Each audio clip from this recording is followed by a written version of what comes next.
আমাদের দেহটা কী নিয়ে গঠিত? কোষ নিয়ে গঠিত। তাহলে কোষগুলো যদি বের করে নিই দেহটা থাকবে? থাকবে না। একটা বাড়ি কী নিয়ে গঠিত? বলছি ইট, মেনলি ইট নিয়ে গঠিত, ইট সিমেন্ট এগুলো নিয়ে গঠিত। যদি ইটগুলোকে বাড়ি থেকে খুলে নিই তাহলে বাড়িটা থাকবে? থাকবে না। তাহলে বাড়িটা যেমন ইট নিয়ে গঠিত, দেহটা যেমন কোষ নিয়ে গঠিত, লাইট কী নিয়ে গঠিত? দেখা যাবে যে প্যাকেট এনার্জি নিয়ে গঠিত। তাহলে এ প্যাকেট অফ এনার্জি, এনার্জির প্যাকেট দ্রুত গতিতে ছুটে চলেছে 3 × 10⁸ metre per second, this velocity extreme velocity of light. এটা হচ্ছে আলোর গতিবেগ। তাহলে প্যাকেট এনার্জি নিয়ে গঠিত। এই এনার্জির প্যাকেটের স্রোতটাকে বলা হচ্ছে আলোক রশ্মি। আলোক রশ্মি কী নিয়ে গঠিত? প্যাকেট অফ এনার্জি, এনার্জির প্যাকেট নিয়ে গঠিত। এই এনার্জির প্যাকেটগুলোকে বলা হয় ফোটন। এবং প্রতিটা ফোটন পার্টিকেলে মানে প্রতিটা এই এনার্জির প্যাকেটে এনার্জি কত থাকে? এইচ নিউ পরিমাণ থাকে, যেখানে এইচ হচ্ছে প্ল্যাঙ্ক কনস্ট্যান্ট, নিউ হচ্ছে ফ্রিকোয়েন্সি অফ দি রে, আলোক রশ্মির কম্পাঙ্ক। আসছি এই সমস্ত বিষয়গুলো নিয়ে। ক্লাস 9 থেকে 12 এবং নিট এক্সাম মেডিকেলের জন্য যারা দেবে তাদের জন্য গুরুত্বপূর্ণ একটা ওয়ান শট ভিডিও। চ্যাপ্টার হলো রিফ্লেকশন অফ লাইট, আলোর প্রতিসরণ। এই বিষয়ে কোন কোন বিষয়গুলো থাকছে আজকের ভিডিওতে সেটা একটু দেখো। নাম্বার 1 যেটা থাকছে সেটা হচ্ছে আলোর প্রতিসরণ বা রিফ্লেকশন অফ লাইট কাকে বলে। নাম্বার 2 যেটা সেটা হচ্ছে পরম প্রতিসরাঙ্ক এবং আপেক্ষিক প্রতিসরাঙ্ক, এই দুটো কাকে বলে। এর থেকে একটু নিউমেরিক্যাল প্রবলেম তো পড়েই তোমাদের, তাহলে নিউমেরিক্যাল সেই প্রবলেমগুলো একটু জানবো। ঠিক আছে। 3 নম্বর যেটা থাকছে সেটা হচ্ছে সংকটকণ বা ক্রিটিক্যাল অ্যাঙ্গেল কাকে বলে। আমরা একটা ছোট ফর্মুলা জানি যে সাইন থিটা সি, যেখানে থিটা সিটাকে ক্রিটিক্যাল অ্যাঙ্গেল বলা হয়। থিটা হচ্ছে অ্যাঙ্গেল আর সি মানে কি? ক্রিটিক্যাল, ওই জন্য থিটা সি ধরা হয়। তাহলে সাইন থিটা সি সমান 1/μ। এই সমীকরণটা সম্পর্কে একটু জানবো। নাম্বার 4 যেটা সেটা হচ্ছে অভ্যন্তরীণ পূর্ণ প্রতিফলন। একটা হীরকের আংটি, হীরে পাথর দেখেছো, সেই হীরে পাথর কেমন দেখায়? চকচকে উজ্জ্বল। কেন উজ্জ্বল হচ্ছে? এই চকচকে উজ্জ্বল তার জন্য যেটা দায়ী সেটা হচ্ছে টোটাল ইন্টারনাল রিফ্লেকশন। এই টোটাল ইন্টারনাল রিফ্লেকশন সম্পর্কে একটু জানবো, আলোর অভ্যন্তরীণ পূর্ণ প্রতিফলন। ঠিক আছে। 5 নম্বর যেটা আছে সেটা হচ্ছে লাইটের প্রতিসরণে কোনটা অপরিবর্তিত থাকে। আলোক রশ্মির যখন প্রতিসরণ হয় তখন কোনটা অপরিবর্তিত থাকে? অ্যান্সার যেটা হবে সেটা হচ্ছে নিউ বা ফ্রিকোয়েন্সি বা কম্পাঙ্কটা। আমি আসছি পরে। তাহলে এটা কিন্তু একটা এমসিকিউ পড়ে যে কোনটা অপরিবর্তিত থাকে লাইটে যখন রিফ্লেকশন হয়, প্রতিসরণ হয়, সেটা কীটা অপরিবর্তিত থাকে? অ্যাকচুয়ালি নিউ বা কম্পাঙ্ক বা ফ্রিকোয়েন্সি। ঠিক আছে। ওকে, পরের কোশ্চেন যেটা সেটা হচ্ছে মিউ এর মান। মিউ মানে কি? রিফ্র্যাক্টিভ ইন্ডেক্স, আলোর প্রতিসরাঙ্ক। এই প্রতিসরাঙ্ক মিউ দিয়ে ডিনোট করা হয়। এর মানটা যত বেশি হবে আলো তত বেশি বেঁকে যাবে। ঠিক আছে। এটাই দেখা যায় আমাদের লাল এবং বেগুনি। বলছে যদি লাল আলো আর বেগুনি আলো যদি একই কোণে পড়ে, মানে আপাতন কোণগুলো যদি সমান হয়, একটা লাল আর একটা বেগুনি আলোক রশ্মির, তাহলে কোনটা বেশি বেঁকে যাবে? সেটা ক্ষেত্রে কে বেশি বেঁকে যাবে? না, বেশি বেঁকে যাবে যেটা সেটা হচ্ছে আমাদের ভায়োলেন্ট বা আমাদের বেগুনিটা, কারণ বেগুনির প্রতিসরাঙ্ক লালের থেকে বেশি। বিষয়টা এবার যেটা আসবো সেটা হচ্ছে স্নেল ল। প্রতিসরণের দুটো সূত্র আছে, সেই দুটো সূত্রের সেকেন্ড ল যেটা দিয়েছিল বিজ্ঞানী স্নেল, সেই স্নেল লয়ের থেকে কিছু নিউমেরিক্যাল প্রবলেম পড়ে, তার ম্যাথামেটিক্যাল ইকুয়েশন এবং লটা কী ছিল সেই সম্পর্কে একটু জানবো। এর গাণিতিক রূপটাও আছে। ঠিক আছে। আচ্ছা, পরের কোশ্চেন যেটা সেটা হচ্ছে আলো ঘন মাধ্যম থেকে লঘু মাধ্যমে প্রবেশ করলে তরঙ্গ দৈর্ঘ্যের কী পরিবর্তন হয়? না, আলোক রশ্মি যদি ঘন থেকে লঘুর দিকে যায় তাহলে কি বাড়ে অ্যাকচুয়ালি? না, আলোক রশ্মির গতিবেগটা বেড়ে যায়, তরঙ্গ দৈর্ঘ্যও বেড়ে যায়। কোনটা অপরিবর্তিত থাকে? কম্পাঙ্ক বা ফ্রিকোয়েন্সিটা একই থাকে, তার চেঞ্জ হয় না। এই টোটাল বিষয় সম্পর্কে আজকে একটা ওয়ান্সের ভিডিও। তাহলে প্রথম আসছে সেটা হচ্ছে রিফ্লেকশন অফ লাইট, আলোর প্রতিসরণ। তাহলে আলোর প্রতিসরণ এই ব্যাপারটা বুঝতে গেলে একবার সহজ ভাষায় বলতে গেলে কী বলবো? বলছে আলো যখন একটা মাধ্যম থেকে যেতে যেতে অন্য মাধ্যমে প্রবেশ করে তখনকার ঘটনাই হচ্ছে আলোর প্রতিসরণ। একটু ফিজিক্সের ভাষা দিয়ে ভালো করে ডেফিনেশনটা বললে কি বুঝবো? এই ছবিটার দিকে তাকাও। প্রথম কি বলা হচ্ছে দেখো, এখানে একটা আলোক রশ্মি লঘু থেকে ঘন কোথায় ঢুকছে? এয়ার থেকে গ্লাসে ঢুকছে। বলছে আলোক রশ্মির প্রতিসরণ ফিজিক্সের ভাষায় কী হবে? একটু ভালো ভাষা দিয়ে একটা ভালো ডেফিনেশন, লাইটের প্রতিসরণ বা রিফ্লেকশন কাকে বলে? বলছে আলোক রশ্মি যখন একটা মাধ্যম থেকে যেতে যেতে অন্য মাধ্যমে প্রবেশ করে তখন আলোক রশ্মির গতিবেগের অভিমুখের পরিবর্তন হয়। মাধ্যমের পরিবর্তনের জন্য আলোক রশ্মির গতির অভিমুখের এই পরিবর্তনটাকে বলেছে রিফ্লেকশন অফ লাইট বা আলোর প্রতিসরণ। কি বলছে? বলছে আলোক রশ্মি যখন একটা মাধ্যম থেকে যেতে যেতে, দেখো এখানে একটা লাইট দেখতে পাচ্ছ, আলোক রশ্মিকে সবসময় আমরা কী দিয়ে প্রকাশ করি? অ্যারো চিহ্ন দিয়ে লিখি, স্ট্রেট লাইন বরাবর এবং অ্যারো চিহ্ন বরাবর লিখি। ঠিক আছে। যদি অ্যারো চিহ্নটা না দেওয়া থাকে তাহলে কি বোঝাবে? এটা আলোক রশ্মি নয়, এটা পার্ট অফ স্ট্রেট লাইন, এটা বোঝাবে। তাহলে আলোক রশ্মিকে যখনই ডিনোট করব অবশ্যই রেখাটা থাকবে এবং তাতে একটা অ্যারো চিহ্ন থাকবে। বিষয়টা ক্লিয়ার? কারণ অ্যারো চিহ্নটা কেন থাকে? বলছে লাইট একটা নির্দিষ্ট জায়গা থেকে উৎপন্ন হয়ে সরলরেখা বরাবর যায়, ওই যে নির্দিষ্ট জায়গা থেকে উৎপন্ন হয়, যেমন সূর্য থেকে, সূর্য যদি সোলার রে বলি, আলোক রশ্মি কি অ্যাকচুয়ালি বলছে packet of energy that you call solar ray. আমাদের দেহটা কী নিয়ে গঠিত? কোষ নিয়ে গঠিত। তাহলে দেহটাকে, কোষগুলো যদি বের করে নিই, দেহটা থাকবে? থাকবে না। একটা বাড়ি কী নিয়ে গঠিত? বলছি ইট, মেনলি ইট নিয়ে গঠিত, ইট সিমেন্ট এগুলো নিয়ে গঠিত। যদি ইটগুলোকে বাড়ি থেকে খুলে নিই, তাহলে বাড়িটা থাকবে? থাকবে না। তাহলে বাড়িটা যেমন ইট নিয়ে গঠিত, দেহটা যেমন কোষ নিয়ে গঠিত, লাইট কী নিয়ে গঠিত? আলোক রশ্মি। অ্যাকচুয়ালি দেখা গেছে যে আলোক রশ্মি হচ্ছে প্যাকেট এনার্জি নিয়ে গঠিত। অর্থাৎ একটা আলোক রশ্মি যাচ্ছে, মনে করো চোখে তো দেখা যায় না, যে কোনো এনার্জিকে চোখে দেখা যায়নি, লাইট হচ্ছে একটা এনার্জি, তাই লাইটকেও চোখে দেখা যাবে না। তাই লাইট যাচ্ছে মানে যে রেখা বরাবর যাচ্ছে, একটা আলোক রশ্মিকে যদি দেখা যায় যে এটা কী নিয়ে গঠিত, দেখা যাবে যে প্যাকেট এনার্জি নিয়ে গঠিত। তাহলে এ প্যাকেট অফ এনার্জি, এনার্জির প্যাকেট দ্রুত গতিতে ছুটে চলেছে 3 × 10⁸ metre per second, this velocity extreme velocity of light. এটা হচ্ছে আলোর গতিবেগ। তাহলে প্যাকেট এনার্জি নিয়ে গঠিত। এই এনার্জির প্যাকেটের স্রোতটাকে বলা হচ্ছে আলোক রশ্মি। তাহলে কি বলছি? আলো কি না, আলোক হচ্ছে প্যাকেট এনার্জির স্রোত, সেইটাই হচ্ছে আলোক রশ্মি। তাহলে আলোক রশ্মি কী নিয়ে গঠিত? প্যাকেট অফ এনার্জি, এনার্জির প্যাকেট নিয়ে গঠিত। এই এনার্জির প্যাকেটগুলোকে বলা হয় ফোটন। এবং প্রতিটা ফোটন পার্টিকেলে, মানে প্রতিটা এই এনার্জির প্যাকেটে এনার্জি কত থাকে? এইচ নিউ পরিমাণ থাকে, যেখানে এইচ হচ্ছে প্ল্যাঙ্ক কনস্ট্যান্ট, নিউ হচ্ছে ফ্রিকোয়েন্সি অফ দি রে, আলোক রশ্মির কম্পাঙ্ক। আসছি এই সমস্ত বিষয়গুলো নিয়ে। তাহলে এই হচ্ছে আমাদের লাইট। এখন আলোক রশ্মি তাহলে একটা নির্দিষ্ট জায়গা থেকে উৎপন্ন হয়, সেখান থেকে উৎপন্ন হয়ে ছড়িয়ে যায়। যেমন সূর্য থেকে আলো আসছে, সেখানে উৎপন্ন হলো, সূর্য থেকে আসছে। তাহলে আলো যে আসছে একটা উৎস থেকে, ওই জন্য ডাইরেকশন দেওয়া হয় আলোক রশ্মির ক্ষেত্রে। আলো যে সমস্ত মাধ্যমের মধ্যে দিয়ে যায়, সেই মাধ্যমগুলোকে একসঙ্গে বলা হচ্ছে অপটিক্যাল মিডিয়াম বা আলোক মাধ্যম। তার আলোক মাধ্যম মানে কি? বলছে আলো যে সমস্ত মাধ্যমের মধ্যে দিয়ে যেতে পারে, সেই মাধ্যমগুলোকে একসঙ্গে বলা হচ্ছে অপটিক্যাল মিডিয়াম বা আলোক মাধ্যম। আলো কোন কোন মাধ্যমের মধ্যে যেতে পারে? বলছে আলো মেনলি যায় শূন্য মাধ্যমের মধ্যে দিয়ে, 1 নম্বর। নাম্বার 2 যেটা, সেটা যে বাতাসের মধ্যে দিয়ে যায়, ঠিক আছে। 3 নম্বর কি? জলের মধ্যে দিয়ে যেতে পারে। 4 নম্বর কি? কঠিন পদার্থের মধ্যে দিয়েও লাইট যেতে পারে। তাহলে শূন্য মাধ্যমের মধ্যে দিয়ে আলো যেতে পারে, যেমন সূর্য আর পৃথিবীর মাঝখানটা কেমন ফাঁকা, সেখানে আছে কোনো মিডিয়াম। জড় মাধ্যম কাদের বলে? বলছে কঠিন, তরল, গ্যাস, এই 3টে মাধ্যমকে একসঙ্গে বলছে জড় মাধ্যম। আর একটা মাধ্যম, সেটা হচ্ছে ভ্যাকুয়াম বা শূন্য মাধ্যম। টোটাল মিডিয়াম কটা? 4টে। একটা হচ্ছে কঠিন, তরল, গ্যাস, এই 3টে মাধ্যম, আর একটা হচ্ছে ভ্যাকুয়াম বা শূন্য মাধ্যম। এই টোটাল মিডিয়াম 4টে। এই 4টে মাধ্যমের মধ্যে দিয়ে লাইট যেতে পারে। শূন্য মাধ্যমের মধ্যে দিয়ে আলো কীভাবে যায়? সূর্য আর পৃথিবী মাঝে কোনো বাতাস আছে? কোনো জল আছে? কোনো ঘন মাধ্যম আছে? কিছুই নাই, ফাঁকা। তাহলে সূর্য থেকে পৃথিবীতে আলো আসছে, তারপরে শূন্য মাধ্যমের মধ্যে দিয়ে আলো যেতে পারে। নাম্বার 1। নাম্বার 2 কি? একটা বালতিতে জল নিয়েছো মনে করো, বালতির তলাটা তুমি দেখতে পাচ্ছ? হ্যাঁ, দেখা যাচ্ছে পরিষ্কার। জলের ভেতরটা, বালতির তলদেশটা দেখা যাচ্ছে, ওদের জলের মধ্যে নিশ্চয়ই লাইট যায়, তাহলে জলে আলো যেতে পারে। 3 নম্বর, কঠিন পদার্থ, যেমন কাঁচের মধ্যে দিয়ে।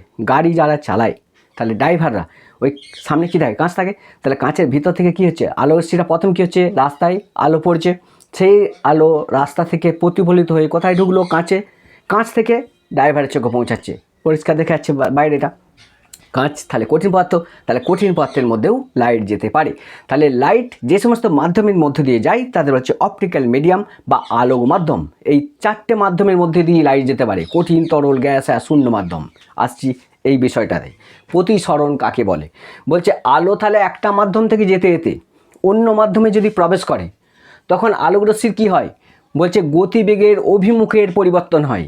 এই গতিবেগের অভিমুখের যে পরিবর্তন বা ডাইরেকশন চেঞ্জ, এটা কি বলেছে? Reflection of light. দেখো, লঘু মাধ্যম থেকে ঘন মাধ্যমে একটা আলোক রশ্মি যাচ্ছে। লঘু মাধ্যম কেন বলছি? বলছে একটা আলোক রশ্মি বাতাস থেকে কাঁচে ঢুকছে, বাতাসের ঘনত্ব কত? 1 গ্রাম পার সিসি বা সেমিকিউ।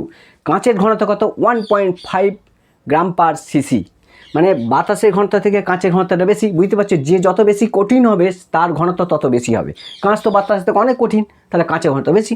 তাহলে এই কাঁচের ঘনত্ব বাতাসের থেকে বেশি হওয়ার জন্য কাঁচকে বলছি ঘন মাধ্যম, আর বাতাসকে বলছি লঘু মাধ্যম। তাহলে একটা আলোক রশ্মি মনে করো কোথা থেকে আসছে? না, বাতাস থেকে আসছে, এসে এসে এসে এসে কোথায় ঢুকছে? কাঁচে। যদি বাতাস থেকে কাঁচে না ঢুকতো, পুরোটাই যদি বাতাস থাকতো, তাহলে আলোক রশ্মিটা কী হতো? স্ট্রেট বেরিয়ে যেত। কোন পথে যেত?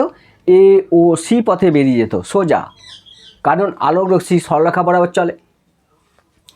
দেখো কি ঘটনাটা ঘটেছে। বাতাস থেকে এলো, এসে যখনই কাঁচে ঢুকলো, সঙ্গে সঙ্গে আলোক রশ্মিটা এই সোজা পথে না যেয়ে কিছুটা বেঁকে গেল। এই যে বেঁকে গেছে, কতটা বেঁকে গেছে দেখো, এ ও সি পথে যেত, না যে কোথায় যাচ্ছে এ ও বি পথে যাচ্ছে, অর্থাৎ এইভাবে যেত সে, কি হলো যখনই কাঁচে প্রবেশ করলো সঙ্গে সঙ্গে বেঁকে গেল। এই যে বেঁকে যা, এটাই হচ্ছে প্রতিসরণ। বলছে আলোক রশ্মির প্রতিসরণ কাকে বলে?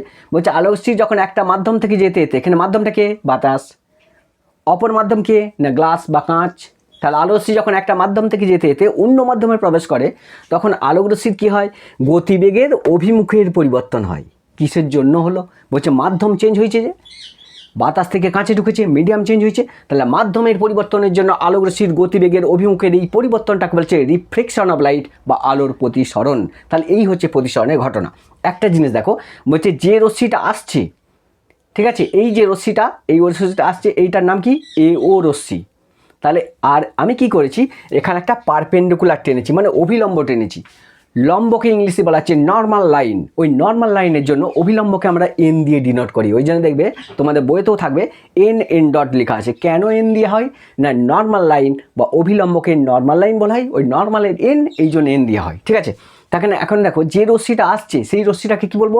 আপতিত রশ্মি, ইংলিশে বলা হচ্ছে ইনসিডেন্ট রে।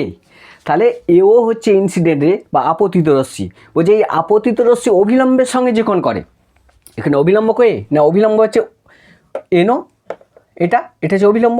বলছে আপতিত রশ্মি অবিলম্বের সঙ্গে যে কোণ করে সেই কোণটাকে বলেছে আপতন কোণ, ইংলিশে বলেছে ইনসিডেন্ট অ্যাঙ্গেল, যেটাকে আই দিয়ে ডিনোট করা হয়। যে রশ্মিটা দ্বিতীয় মাধ্যমে প্রবেশ করলো, দেখো দ্বিতীয় মাধ্যমে ঢুকেছে, কোন রশ্মিটা? ও বি। যেত কোথায়? সোজা। যেই মিডিয়াম চেঞ্জ হয়েছে সঙ্গে সঙ্গে কী হয়েছে? বেঁকে গেছে। তাহলে এই যে বেঁকে গেল, ঠিক আছে, দ্বিতীয় রশ্মিটা কোনটা? ও বি। তাহলে যে রশ্মিটা দ্বিতীয় মাধ্যমে প্রবেশ করলো সেই রশ্মিটাকে বলছি প্রতিষ্ঠিত রশ্মি, ইংলিশে বলা হচ্ছে রিফ্র্যাক্টিভ রে। ওই রিফ্র্যাক্টিভের আর ওই জন্য প্রতিষ্ঠিত রশ্মি অবিলম্বের সঙ্গে যে কোণ করে তাকে বলা হচ্ছে প্রতিসরণ কোণ বা রিফ্র্যাক্টিভ অ্যাঙ্গেল।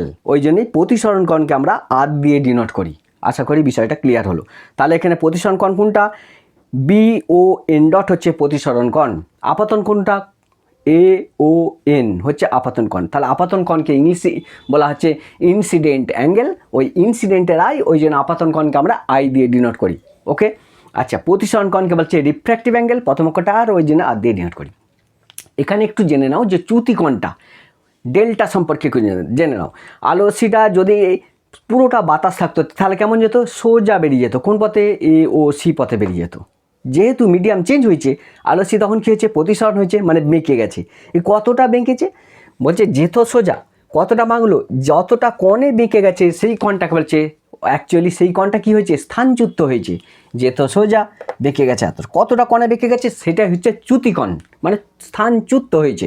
সেই চ্যুতিকোণটাকে আমরা ডেল্টা দিয়ে ডিনোট করি। এখান থেকে একটা কোশ্চেন তোমাদের পড়ে, আমাদের এমসিকিউ, একটা নিউমেরিক্যাল ছোট্ট এমসিকিউ পড়ে, যে চ্যুতিকোণ মনে করে বললো যে একটা আলোক রশ্মির প্রতিসরণ কোণ মনে করো 30 ডিগ্রি, চ্যুতিকোণের মান কত? আপতন কোণ, প্রতিসরণ কোণ যদি দেওয়া থাকে, চ্যুতিকোণের মান যখনই বার করতে হবে একটা মাথায় রাখবে, ডেল্টাকে আমরা চ্যুতিকোণ দিয়ে ডিনোট করি। ডেল্টা সমান কত? বড় কোণ মাইনাস ছোট কোণ, পাতিব বাংলা ভাষায়। যেখানেই অঙ্ক পড়ুক, যখনই চ্যুতিকোণ বার করতে বলবে সেখানে দুটো কোণ দেওয়া থাকবেই। বলবে একটা আলোক রশ্মি 30 ডিগ্রি কোণে আপতিত হয়েছে আর 20 ডিগ্রি কোণে প্রতিষ্ঠিত হয়েছে, ঠিক আছে। তাহলে বুঝতেই পারছো 30 ডিগ্রি কোণ আপতিত হয়েছে মানে লঘু থেকে ঘনর দিকে যাচ্ছে, ওই জন্য ঘনের মাধ্যমে প্রতিসরণ কোণটা কমে গেছে, ঠিক আছে। এখন এখানে কি হয়েছে দেখো, কমে গেছে, অলরেডি কমে গেছে। দেখো এখানে কী হয়েছে? আইটা গ্রেটার দেন, কী হয়েছে? আয়ের মানটা গ্রেটার দেন আর। তাহলে লঘু থেকে ঘনর দিকে যদি আলোক রশ্মি যায় তাহলে আপতন কোণটা প্রতিসরণ কোণের থেকে কী হয়? বড় হয়।